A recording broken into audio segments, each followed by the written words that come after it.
Slavă lui Dumnezeu stă în ascunde a lucrurilor, iar slavă împăraților stă în cercetarea lucrurilor. Proverbele 25, versetul 2, Dumnezeu să te binecuvinteze.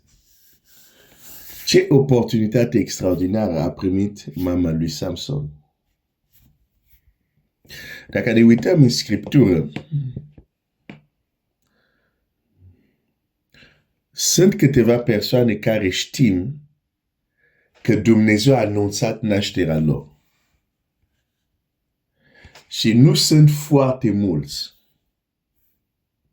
Cei pe care Scriptura în detaliu vine și descrie cum cerul vine și anunță nașterea lor. Asta nu înseamnă că ceilalți oameni al lui Dumnezeu unde nu avem acest detaliu, nu înseamnă că, cum să zic, exact cum zice Pavel, pe cei care i-a cunoscut dinainte. Nu înseamnă că ceilalți nu au fost cunoscuți dinainte de Dumnezeu, dar avem unii care Scriptura ia timp să ne spună cum nașterea lor a fost, îmi vine să zic, deja a fost anunțat de cer, deși în mod normal nu puteau să se nască în condițiile în care se aflau, să zic, părinții lor. Sunt câțiva, nu sunt mulți. Este vorba de Isaac. Da? Hai să mergem în Scriptură.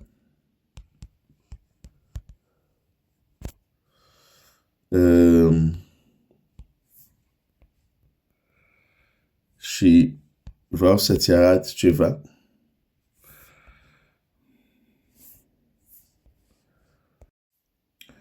Geneza 17. Să citesc versetul 1 și apoi un verset mai jos. Când a fost Avram în vârsta de 99 de ani, Domnul i s-a arătat. Înainte să continui, vreau să deschid o scurtă paranteză. Nu este niciodată prea târziu să ți se arate Domnul. Am închis paranteză. Domnul i s-a arătat și a zis, eu sunt Dumnezeu cel atotputernic, umble înaintea mea și fi fără prihană. Mai jos, deci am vrut să citesc contextul unde se întâmplă asta, Dumnezeu apare, cerul se manifestă și spune așa.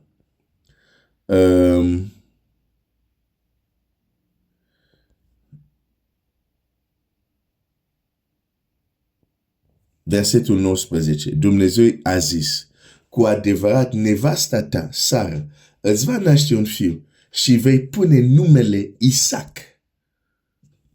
Da? În Geneza 18, Domnul s-a arătat la steja lui Mamre, pe când Avram ședea la ușa cortului. Da? Și citește acolo și la versetul 10, unul dintre ei a zis, la anul pe vremea acesta mă voi întoarce negreșit la tine și iată că Sara, nevasta ta, va avea un fiu.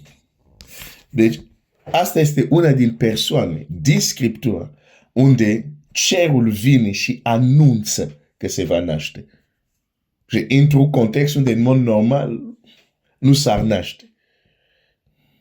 Și aici vedem un lucru. Dumnezeu apare, spune, apoi în Geneza 18 chiar, din nou, este această vizită din cer care anunță, uite, la anul va avea un fiu. Dar în Geneza 17, Dumnezeu alege cum să fie numit acel copil. Și Dumnezeu zice lui Avram, îi vei pune numele Isaac.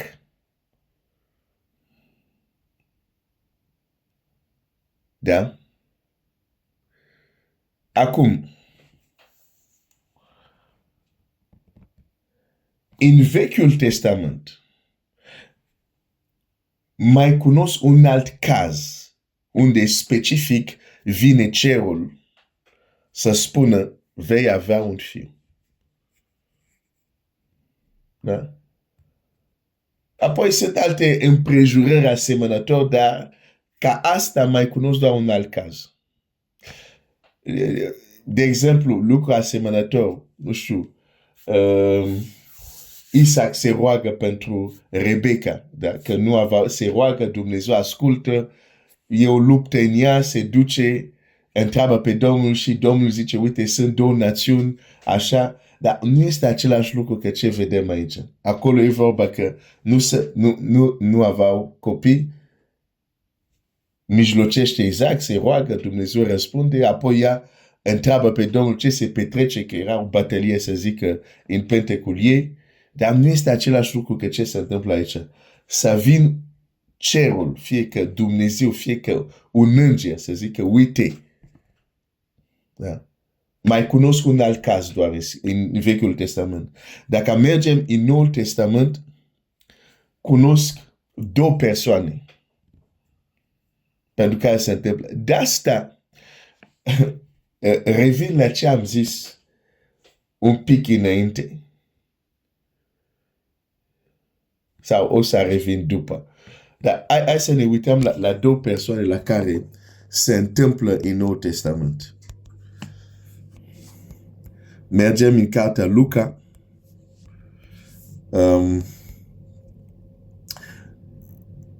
Luca 1, versetul 13.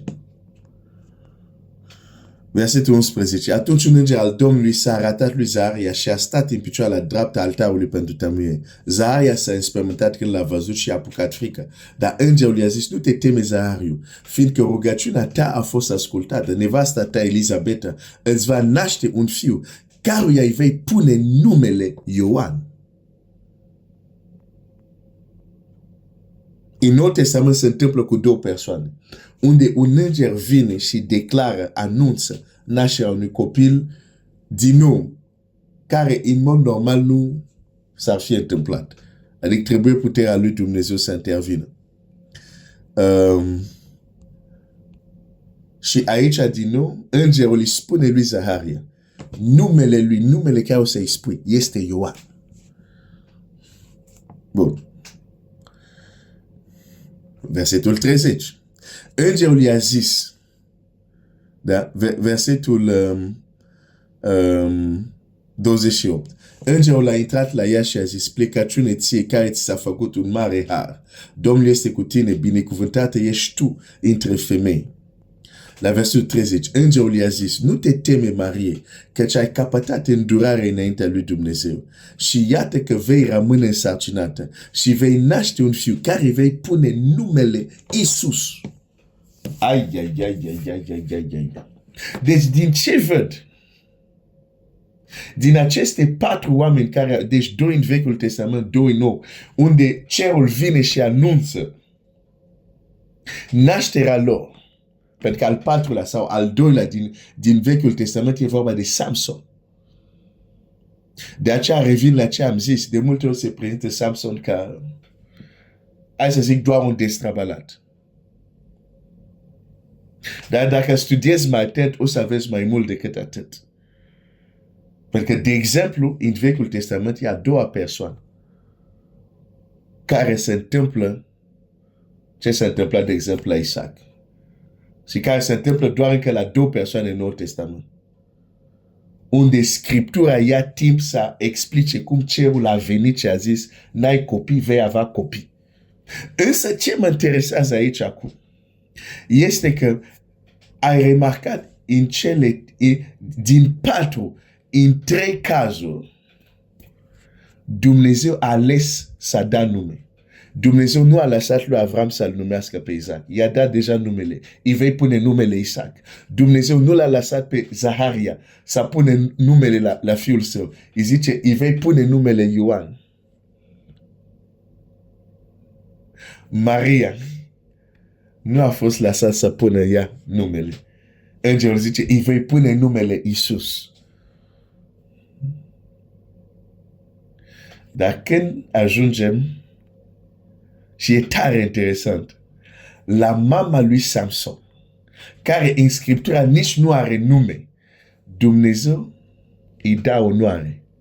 Ea să dă nume. Ei! Aïe, aïe, aïe, aïe, aïe, aïe, aïe, aïe, aïe, aïe, aïe, aïe, aïe. Nu știu cum, dacă în cerul a venit să-i anunțe că se naște un fiu, nu îi spune și numele. Cu alte cuvinte, ca și cum Dumnezeu se abține să pună numele și lasă ei să spună numele. Văd că nici Manoa, care are nume, nu dă nume. Ai, ai, ai, ai, ai. Asta este Dumnezeu. Nu ai nume, dar îți da onoare să dai nume. Ai, ai, ai, ai, ai. Merci Seigneur, merci Seigneur. Te las să te gândești la asta. Que Dieu te bénisse.